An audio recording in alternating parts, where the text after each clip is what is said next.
गणेश उत्सव अवघ्या काही दिवसांवर येऊन ठेपलेला असताना मुंबईच्या रस्त्यांवर पडलेले खड्डे मात्र अजूनही बुजवले गेलेले नाहीत। विक्रोळीमध्ये रस्त्यांची अवस्था अत्यंत खराब झाल्याने नागरिकांमध्ये संताप आहे आणि या समस्येवर लक्ष वेधण्यासाठी आज महाराष्ट्र नवनिर्माण सेनेने विक्रोळीत एक अनोखं आंदोलन केलंय। मनसेच्या कार्यकर्त्यांनी प्रत्यक्ष गणपती बाप्पालाच रस्त्यावर उतरवलं। खड्ड्यांमधून गणपतीची मिरवणूक काढण्यात आली। खड्ड्यांभोवती पारंपरिक बाल्या डान्स सादर करण्यात आलं।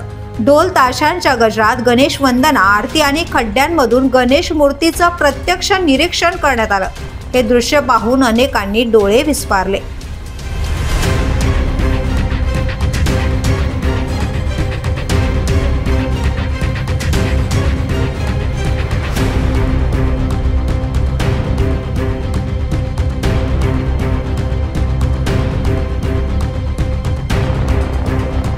या आंदोलनामध्ये मनसेने पालिका प्रशासन आणि राज्य सरकारवर तीव्र शब्दात टीका केली।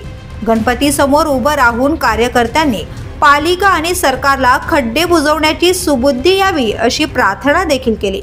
मनसेच्या म्हणण्यानुसार मुंबईकर रोज रस्त्यावर जीव मुठीत धरून प्रवास करतायत। अपघात, वाहतूक कोंडी आणि चिरडली जाणारी सेवा यामागचं मुख्य कारण म्हणजे रस्त्यावरील हे खड्डे। वर्षानुवर्ष या समस्येकडे दुर्लक्ष करणाऱ्या यंत्रणांना जाग येण्यासाठीच त्यांनी बाप्पाकडे साकडं घातलंय। मनसेचं हे आंदोलन जितकं अनोखं होतं तितकंच ते शासनाच्या कामगिरीवर एक मोठं प्रश्नचिन्ह उभं करणार होतं।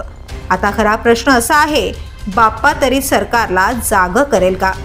काल पवई येथे जी दुर्घटना झाली त्या दुर्घटनामध्ये एकाचा मृत्यू झाला। आम्ही महाराष्ट्र नवनिर्माण सेनेच्या दुःखामध्ये सामील आहोत, पण खरोखर ह्या शासनाला कधी जाग येणार?